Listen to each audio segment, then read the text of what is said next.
الحمد لله رب العالمين والعاقبة للمتقين والصلاة والسلام على أشرف الأنبياء والمرسلين مولانا محمد وعلى آله وأصحابه وأهل بيته أجمعين.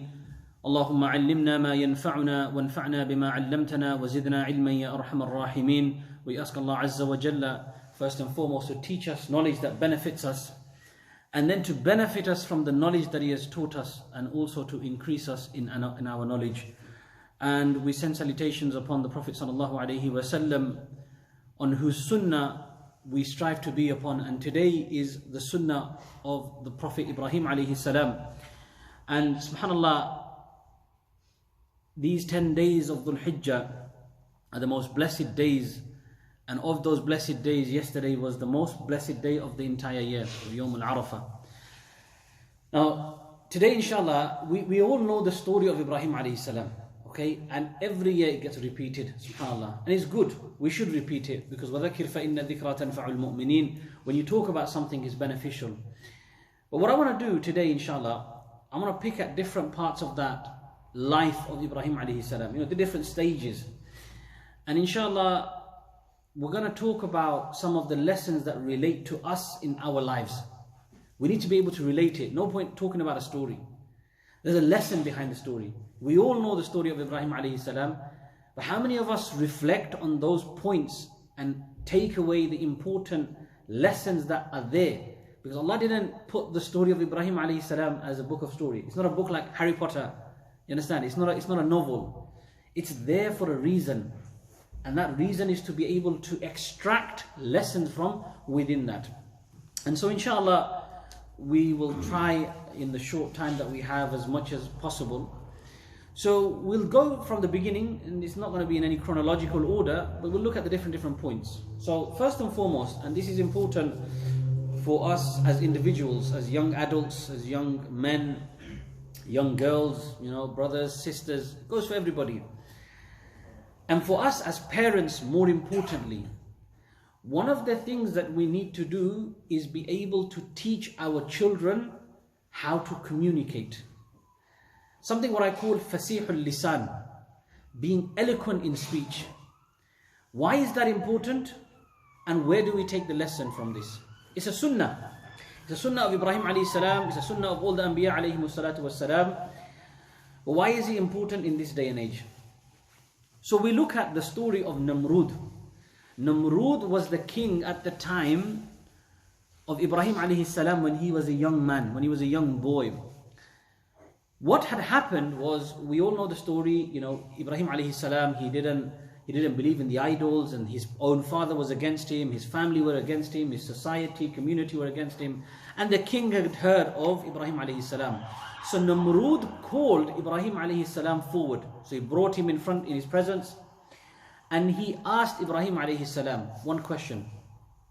They had this debate, this conversation, but the question was, you're Allah, you believe in Allah. What does your Allah do? What does He do? Because Namrud at the time believed to be himself, he called himself the God, he called himself the Lord, he called himself the Creator. So he said to Ibrahim alayhi salam, what can your Lord do? What can your Allah do? And so Ibrahim alayhi salam's answer was, my Allah gives life and gives death. What did Namrud say? Namrud said, that's easy. I also give life. I also give death. So what Namrud did was, he got two people from prison who were on life sentence, death row. He brought the two people forward. He said to one of them, you're a free man. He set him free.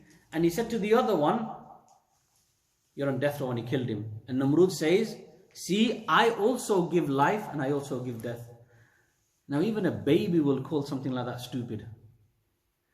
So what happened there, what did Ibrahim alayhi salam do next? And I'm going to come back and reflect on the lesson that we take away. What did Ibrahim alayhi salam do next? Ibrahim alayhi salam, he says to Namrud, okay, my Allah brings the sun from the west, you bring it from the east. What did he do? He had nothing to say, he was speechless. The lesson we take away from this is that we ourselves, first and foremost individually, and then we need to do this, teach our children this as well. We need to be good at speech. Two things that we take away, two lessons that I want us to derive from this.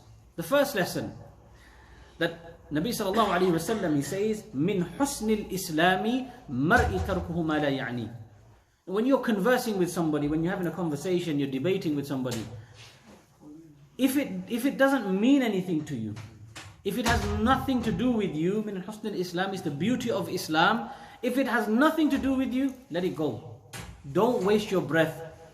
What did Namrud say? He came with an example, I give life and I give death. Anyone will think that's a stupid example. Like there's no point even debating with somebody. He's got no common sense. So when you are debating with somebody, when you're conversing with someone, if you realize that this person is not even worth the time of the day, don't go any further. Just cut it out. It's best to be silent. The best thing to do in the face of an idiot is to be silent. And a person that we call, linguistically, is what Namrud was. The second thing is, if you can't remain silent, then be fasihul lisan. Number two is to be eloquent in speech. That in one statement, you shut them off. Ibrahim alayhi salam, one statement, he cut him off. He said, okay, my Allah raises the sun from the west, you raise it from the east today. He had nothing to say. Now for us and our children to raise them in this way, there are three things, there are three methods of how we can bring our children to be fasihul lisan. Now to become fasihul lisan, to speak eloquently, you don't get it from nursery rhymes. You don't just learn it from a book. Our elders here, they will tell us that it comes with experience. Three ways we can become fasihul lisan with experience. Three ways to gain knowledge. The first is kitabat, books. The first stage of becoming knowledgeable and having experience is from the books. So you open the books from the young age, not when you're 15 and 20 years old, from young age. When our children are just about learning to read, we put the support in place and the mechanisms in place to ensure that they are reading a lot from the books. So that way they will understand vocabulary. So the first thing is kitabat, books. So that is the first way of getting knowledge. The second thing, when they're a bit more older and they have their own mind, our children, the second method is suhbat. Suhba is your surroundings, who you associate with, your friend circle, your family circle, the people you are communicating with. Now that also comes down to the school you send your children to. Nowadays, the closest to home, I'm not saying any particular school, I'm giving an example. Nowadays, what's easy, the school near me, I'll just send them there, come back and go to sleep. Do your research beforehand and find out where the best school is based on the gradings, based on the reports, and send your child to that particular school. It also means who your children hang around with. For us as well, who we are around with. If you're with somebody who speaks eloquent, one day or another, just by being with them, you will pick up that eloquent speech. Also, for us in the Asian subcontinent, India, Bangladesh, Pakistan, Suriname, Vietnam, all of these countries, Sri Lanka, wherever we come from, it's important that we get our children to associate with those who can speak the native language. Nowadays, Allahu Akbar, our children can't even speak their mother tongue, and there's a debate about it. I won't go into the debate, but what I will say is, being multilingual is a skill within itself. It makes you more intellect. So we should encourage now. Back in the days when we were growing up, they used to have language schools. For example, they would have, in the masjids, they would have school that would teach language. We learn Urdu in masjid, we learn Bangla in masjid, we learn Arabic in masjid. But nowadays, all of that's gone. No one's interested in language. But we need to encourage that. We need to bring that out. So the second thing is through who you are around. Now, from when they're a bit more older, this is when they have an understanding age, maybe when they're baligh, 13, 14, 15 years old. The third method of having that language, fasihul lisan, and experience, comes from safar, traveling. So you take your son, your daughter on travels, and they get to see the different parts of the world. They get to see the different parts of the country. Even forget the country, even the different parts of this, we're in a black country, we're in, just within this society. Because different people speak different languages, different people live differently. SubhanAllah, if you live in this area, mashallah, nice beautiful houses, good parking space, etc. But you go to somewhere that's congested like Birmingham, congested, and you show them this is how people live, this is how people speak. And that's why you see children who go to grammar schools, children who go to these private schools, they do the student exchange. So they swap them over, they bring them different countries so that they can see the experience. So that's why the third thing is to get this fasihul lisan, to be able to, on the spot, you know what, you can't just shut, like how Ibrahim alayhi salam closed Namrud off in one statement, you can't do it straight away. It comes with experience. So this is the way of getting the experience. Now, move a bit forward in the life of Ibrahim alayhi salam. How many people actually believed in Ibrahim alayhi salam in the initial stages? No one believed in him. It was only his wife Sarah alayhi salam, and it was his nephew Lut alayhi salam. So the three of them decided to set off and move away from Ash-Sham. And on their journey, revelation came, and Lut alayhi salam was ordered to go towards Sodom. And Sodom, modern day, is Jordan. Yeah, so similar on the Jordanian river, on the borders. But he was informed, he was ordered by Allah Azza wa Jal to go to Sodom. So Lut alayhi salam separated and he goes towards Sodom. Sarah alayhi salam and Ibrahim alayhi salam, young, they continue towards Egypt.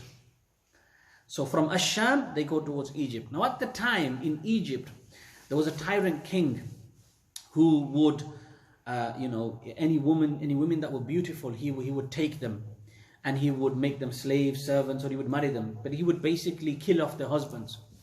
So the king, the soldiers, when Ibrahim alayhi salam entered into Egypt, the soldiers, they had seen this, so they went and told the king that, there's two people that have come on their own, and there's a beautiful woman, etc.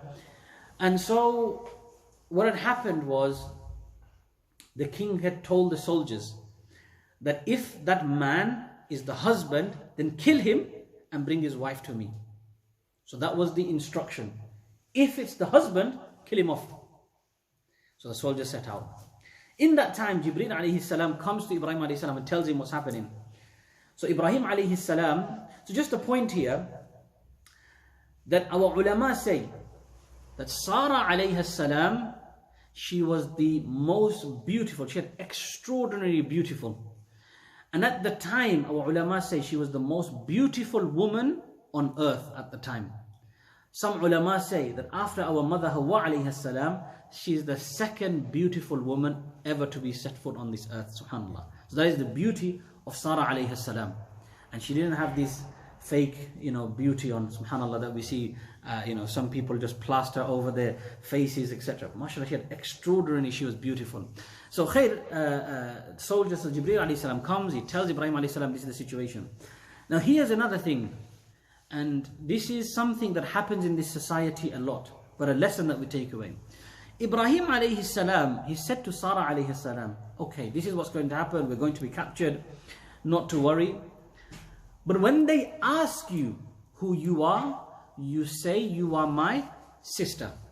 You say you are my sister and that I am your brother. And we stick to this story. The Prophet sallallahu alaihi wasallam, he says that Ibrahim alayhi salam, there were 3 occasions where he used these statements that are not a lie, because, and we'll explain these, the Prophet ﷺ says 3 times Ibrahim ﷺ used these statements. They're not a lie, but on the face of it, but if you think about it, actually he didn't say the truth openly. The 3 occasions, the first occasion when Ibrahim ﷺ made a statement was when there was a festival and they told him, come with us to the festival. Ibrahim ﷺ says, Inni saqim, that I'm not well. Now he didn't lie, because what Ibrahim ﷺ was saying is, I'm not well, I'm sick of what's happening, I'm sick of what you're doing. So he didn't lie. He meant spiritually, I am sick, I'm ill. Inni saqim. Then the second time, The second occasion when Ibrahim alayhi salam used this statement that on the face of it looks like he didn't say the truth, and we know our Anbiya alayhi salatu wasalam, they don't sin. But this is what I was talking about, eloquence, speech. You need to know your language. So when they came back, he'd broken all the idols. And they asked him, Ibrahim, because he was the only one that was here. And they said to him, who broke these idols? What did Ibrahim alayhi salam say? قَالَ بَلْ فَعَلَهُ كَبِيرُهُمْ هَذَا فَاسْأَلُوهُم. He left the axe on one of the big idols. And he said, you know what? I think the big idol, I think he broke them. فَاسْأَلُوهُم. Go and ask him instead. And the people knew, how can an idol talk? But Fasihul Lisan was, he took the blame away from him, took the spotlight away from him. And the third occasion was this, when he was captured. He said, this is my sister. And i.e. my sister in Islam, because at the time there were only the two people. So there was no other way. Hawa and Adam, they were husband and wife. When the children were born, they were siblings, but they became husband and wife. So he used that in Islam, this is my sister, and she used the same thing. From that as well, we take away two things. The first and foremost, to have intellect that on the spot, when you're under pressure, to be able to remove the spotlight away from you, you need to be good with your tongue. You need to be good with your speech. And again, that speech doesn't happen overnight. What our problem is with our children, we put them in a closet. Seriously, I just think we put them in a cupboard. We don't let them out. We don't let them see the world. No, obviously, I'm not saying every parent, but the general trend is that we're overprotective. We don't want them to see anything. Let them explore, but do it at the right time. What happens is, when our children are young, we don't let them explore. We keep them like a cotton wool wrapped around. And when they become 17, 18, 20, 25, we've got no control. They are then exploring everything. Rather, explore the world with your children when they are young. Hold his hand or her hand and show them the world.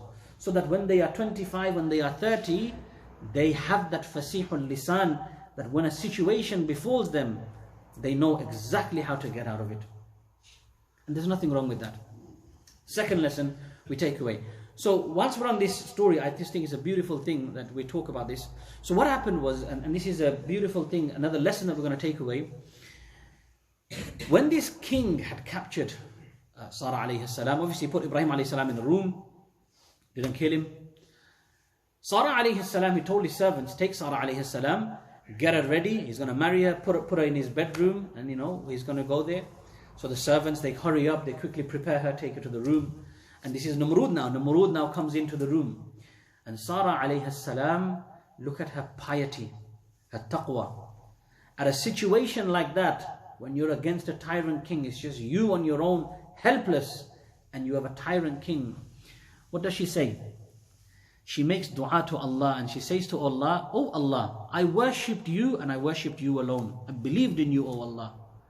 That oh Allah, I kept myself pure for my husband.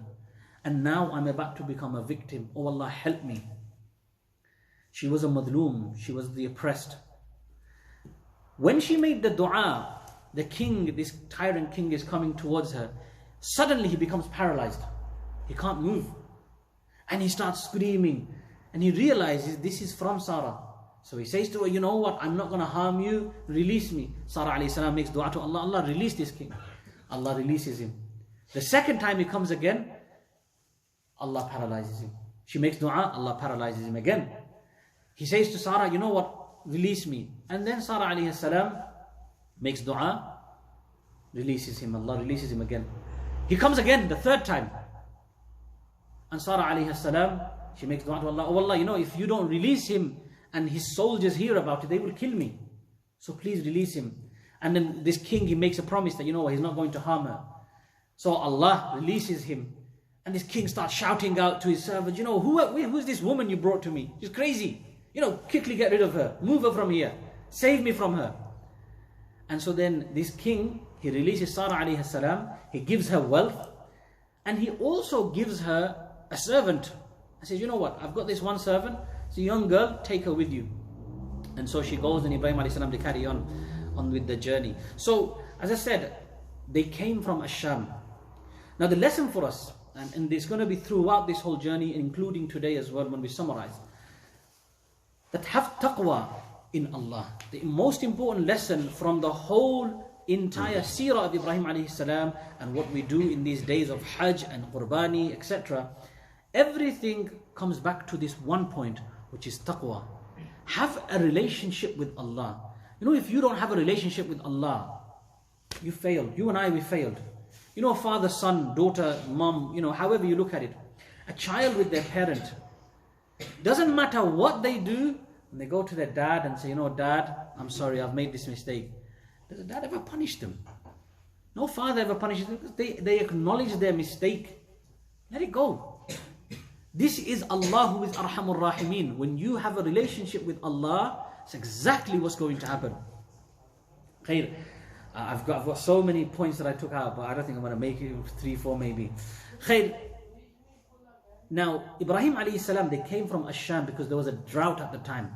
So himself, Sarah alayhi salam, and this young slave girl at the time, who we know as Hajar alayhi salam. Hajar alayhi salam, she was a slave. Now this king, she was a character, she was a pious woman. She was a woman of character. So, and you know what? She would stand up against this king. And so the king thought, you know what? Let me get rid of her. She can become somebody else's headache. But subhanAllah, she was a pious woman. So they set off, they settled in Asham again, Bilad Asham. And so Ibrahim alayhi salam, you know, years go on, they settle. Ibrahim salam gets old. He grows old now. And he's like 80 years old plus, 80 plus. And he doesn't have any children. Now this is something that a lesson that we want to take away now. This is the third or fourth lesson now that we're going to look at. We look at the relationship between Ibrahim alayhi salam and Sarah alayhi salam. Ibrahim alayhi salam was hugely, you know, he had a huge amount of love and affection and respect. And he was aware of the sensitivities towards his wife, Sarah alayhi salam. And as I speak, I won't have time to break it down, but as I speak, those of us who are married, I want us to think about our relationships with our spouses. Husband, wife, wife, husband. And also for those who are considering to get married, what a marriage should look like. Obviously, we can look at the seerah of the Prophet ﷺ, but just of today, look at Ibrahim alayhi salam. One of the things Ibrahim alayhi salam was yearning for was a child. The beauty of dunya, you know, this dunya we live in, the beauty of dunya is zinatul dunya is children. Awlad, children make dunya beautiful. So when we consummate our marriage, when we get married, the first objective is to have children. Because when you have children, it beautifies your marriage. So for 80 plus years, Ibrahim alayhi salam was yearning for a child. What was the dua he kept making? Rabbi habli minas salihin. And I want us all to read this dua together. Rabbi habli minas salihin. That, oh Allah, grant me children, offspring that are pious. I don't know if you notice, right? Ibrahim alayhi salam doesn't say, give me a son. He doesn't specify a gender. The Quran doesn't specify a gender. It's open. He just wants a pious child. But he was secretly making this dua. Always made this dua to Allah. Okay, before I jump onto that, just on this point, the lesson that we take away from Rabbi habli minas salihin is that nowadays and times in the past as well, it's happened from years, generations, from the time of Prophet, even from before, people would always make dua for a son. Why? Because a son is materialistically more beneficial than a girl. But Ibrahim alayhi salam, who is our father, didn't specify for a son. He said, Rabbi habli minas salihin. And so therefore, it is important for us not to specify a gender. Because what can happen, brothers, is that when you specify a gender, only Allah knows what is best. When you ask for a son in particular, and I'm not saying anyone has, but as example, what can happen is when Allah grants you that son, say you made a dua at a time of qabuliyat, a time when dua is accepted, Allah accepts your dua, right? And Allah grants you the gift of a son 20 years, 30 years later, and you think, yaar, kahan musibat mein phas gaye. You think, what a headache. This son's become a headache. I wish he died. I wish I never had this son. This happens. This is why we read the du'as that are taught by us in the Quran. Rabbi habli min as-salihin. That you know what? Look at the businesswoman of our time. Who was the best businesswoman of our time? Khadija bint Khuwaylid radiyallahu anha. Look at the first scientist. Look at the doctors. You know, subhanallah. Allahu Akbar. It's funny, right? When we go doctors with our spouses, with our wives, with our daughters, mothers, we always say, I want a female doctor. I want a woman doctor. I want a nurse as a woman. I don't want a man to see more. Which is higher, which is good. But how many of us are prepared to educate our own daughters in that field so that somebody else doesn't have that situation? So khair, I don't want to go off topic. What was I talking about? The doctor and the businessman. Okay, right. So this is what happens to me. I go off topic, I forget what I was. Now, Sarah alayhi salam, subhanallah, with the way she was, right? He was sensitive towards her.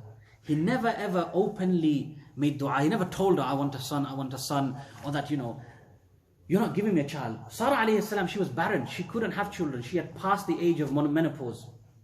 But she realized, he had extreme, Sarah alayhi salam, this is important as well. Sarah alayhi salam, so the woman, the wife, she was extremely loyal towards Ibrahim alayhi salam. And Ibrahim alayhi salam, he had extreme love and affection for his wife Sarah alayhi salam. So as men, we want our women, our spouses, our wives to be loyal towards us. Now for a wife to become loyal, the husband, the man needs to show that affection, express that affection. Women love it. Women love it when you tell them you love them, when you express to them. Nabi Sallallahu Alaihi Wasallam, this is sunnah. He says soft touches, softly touch them, kiss them on their forehead. These are beautiful things that we learn from the sunnah. So what did Sarah alayhi salam do? She had this slave girl, who was Hajar. She freed her, and she told Ibrahim alayhi salam to marry Hajar alayhi salam. Now you compare that into this day and age, and you think, Allahu Akbar, imagine it will be World War III at home if somebody had just mentioned, I want a second wife, Allahu Akbar, right? But Sarah alayhi salam, she is the one that brought it forward. Ibrahim, nowhere do we see in the Quran or the Ahadith where Ibrahim alayhi salam it even crossed his mind to have another woman in his life, to marry somebody else. But Sarah alayhi salam, she didn't see it as a sacrifice. Rather, she saw it as an increase in the ummah, increase in the people that will believe in him. What happens, and a lesson for us from this, is that we shouldn't be thinking small. Don't think, as they say, don't think local, think global. Think about globally. Think big. So Sarah alayhi salam, she didn't limit it. She was the one that suggested it. We've got about 7-8 minutes, so we'll move on inshallah. I want to now talk about the love story or the relationship between Ibrahim alayhi salam, so Hajar alayhi salam, and her relationship with Ibrahim alayhi salam. It gives us a glimpse into some of the solutions that we can find when it comes to our well-being, and also to maintain that well-being. Mental health is so important for us. Mental health is so important that in a relationship a man can be broken, and we see this time and time again. I have many cases that I talk to in marriage counseling where the man is broken, but the wife, the spouse, she doesn't realize it, she doesn't see it. But the story, the relationship between Hajar alayhi salam and Ibrahim alayhi salam, we see a glimpse of how that can be maintained. And we will take away some very important parenting skills. The first and foremost, the baseline, if we don't finish this conversation, the baseline that we take away from this is, and you need to go away and look at it. You read the seerah yourself, and you will see the baseline for any form of relationship to work. This is a key advice, brothers. Listen to this very importantly. For any relationship to work, be it with your children, be it with your parents, be it with your spouses, the key is to have ta'alluq with Allah. Your relationship with Allah must be firm, and only then would your relationship with the dunya, with your children, with your folks, be successful. So, after about 80, 90 years or so, Ibrahim alayhi salam, he's blessed with a child. Who's the son? Ismail alayhi salatu wasalam. Imagine 80 plus years, 86 years approximately. Man, we get 1 week, we make dua to Allah for something, and then we get fed up and we think, oh, forget it, it's not going to work. He continued. So a lesson we take away as a father, this is for a father. Allah will test you. Allah tells us, وَلَنَبْلُوَنَّكُمْ بِشَيْءٍ مِّنَ الْخَوْفِ وَالْجُوعِ وَنَقْصٍ مِّنَ الْأَمْوَالِ وَالْأَنفُسِ وَالثَّمَرَاتِ. Allah is going to test you with many things, and of them, one of them is your children. Allah will test you with your children, with illnesses, with diseases, with disobedience, with so many things.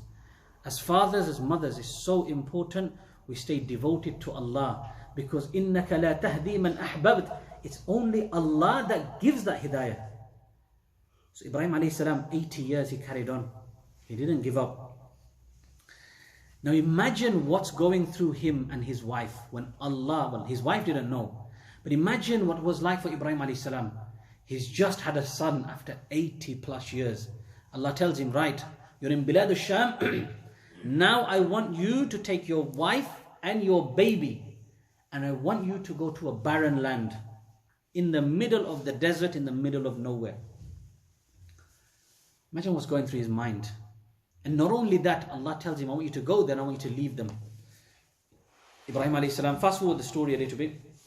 Ibrahim salam takes Hajar alayhi salam, takes Ismail alayhi salam, and he goes to this place in barren land, middle of nowhere. The only thing that's there, mountains of vultures, scorpions and snakes. Khalas, nothing else.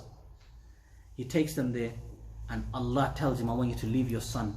Ismail alayhi salam at the time was 2 to 3 months old, suckling baby, 2 to 3 months old.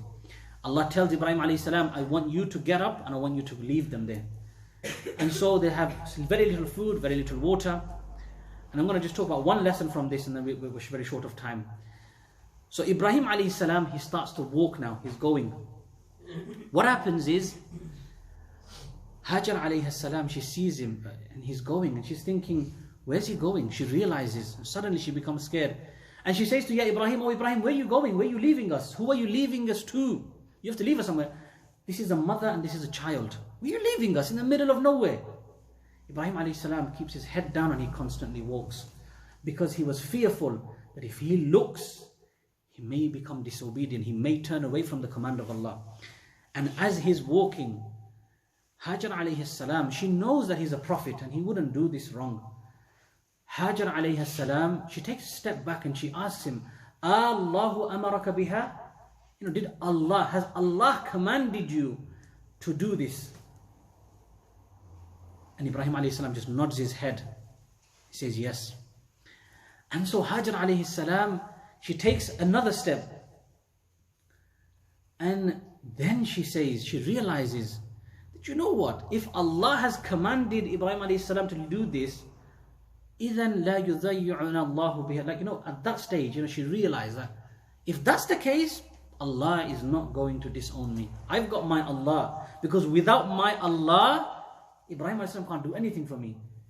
And if Allah wants to, if Ibrahim alayhi salam leaves me in the worst place, as long as I have my Allah, nothing will happen to me. Now I want us to think about single mothers, because this is what I'm going to talk about. 2 lessons we're going to take away. Childhood upbringing, and we're looking at single mothers here. Single mothers, this is the situation. Hajar alayhi salam, as a single mother, not that she wasn't disowned, because Ibrahim alayhi salam wouldn't do that. He wouldn't just leave her, he was commanded. But we can reflect to give some hope and to give some support to single mothers.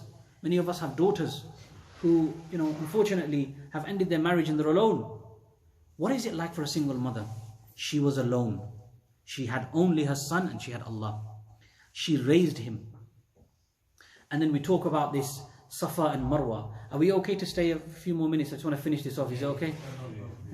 सबके लिए ठीक है ना? थोड़ी 2-3 minute इधर मौलाना थोड़ी जल्दी से इसको खत्म कर देंगे इंशाल्लाह नमाज को. अच्छा, so for single mothers, this is the lesson that we take away. That Sarah alayhi salam, she was alone, but she had Allah. So what did she do? She raised, Ismail alayhi salam with etiquettes, with manners, with character, with standards. That when Ibrahim alayhi salam came back, what did Ibrahim alayhi salam say to his son? He says, Ya abati inni ara fil manam anni adbahuka fandur madha tara.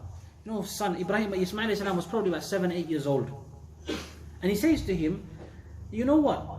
I saw in a dream that I'm going to slaughter you, I'm going to sacrifice you. You tell me what you think of this. Ismail alayhi salam, look at the answer Ismail alayhi salam gives. How many of our sons can speak like that? قال يا أبا تفعل ما تؤمر ستجدني إن شاء الله من الصابرين. Oh Allah, you know what? Oh father, oh my, not just father, oh my beloved father, oh my beloved father, do what Allah has commanded you to do. You will find me amongst those who are patient. Subhanallah. Now, you got to think, right? 7-8 years old. Ismail alayhi salam didn't have his dad with him, did he? He only had his mum. She was a single mother. But yet she raised Ismail alayhi salam with such beautiful character. What's the lesson that we take away? The first thing that we need to do as fathers and as mothers, the first action, any child, be it a boy or be it a girl, from the age of 0, from the baby till the age of approximately 7 years old, 7-8 years old, the first thing is a child needs his or her mother. These are not just Muslim experts, even non-Muslim experts will tell you that a child needs its mother from the age of 0 to 7 to 8 years old. Because it is the mother latches more towards the child latches more towards the mother at the time. And therefore, in the initial stages of a child's upbringing, it is important for a mother to be 100% invested and to also give them the 100% they deserve. Now, we live at a society, we live at a time when women are competing with men in the career arena. And what I say to those sisters is that you need to think, I'm not against people working, that's not my place to speak. But we're looking at the story of Ismail alayhi salam. That a woman, a mother, you need to realize that raising a child, raising a human being is more blessed, is more honorable than anything else in this world. And you need to ask yourself, if you are a career-driven woman, there has to be a give and take. There will be repercussions. There will be some form of a disadvantage. And who is the one? Ask yourself, who is the one that loses out the most?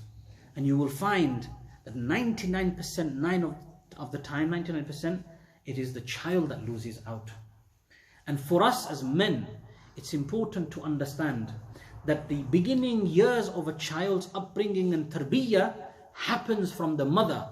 So that those who are not married and those of us who are looking to get married, when you choose your spouse, look for deen within them first. Subhanallah, nowadays, the amount of nikahs I do, sadly, that's how many talaqs I have to do. Because you looked at the wealth, you looked at the bank balance. She's got a house, she's got good money, she's got a good car, therefore she must be good. Look at deen when you are choosing your spouses, inshallah. So, subhanAllah, there's many things that we can talk about. Time doesn't allow. We can sit here for hours talking about these lessons. We didn't even talk about the story. We're talking about just few bits of the lessons that we can take away from the story of Ibrahim alayhi salatu wasalam and his sacrifices that he has made. We ask Allah Azza wa Jal to give us the true understanding of deen and to allow us to be on the sunnah of our father Ibrahim alayhi salam and then on our beloved Rasulullah sallallahu alayhi wasallam. Before I finish, I want to ask brothers, right? Look at the story of Safa and Marwa and you'll find a beautiful link of called Banu Jurhum, the links to the Prophet sallallahu alayhi wasallam. Okay, so when you have time, inshallah, look at this. Maulana is going to lead the namaz here. Dr. Sahab, आपको कुछ कहना है? दोस्त चार बातें करें. ठीक है, चलो नमाज के बाद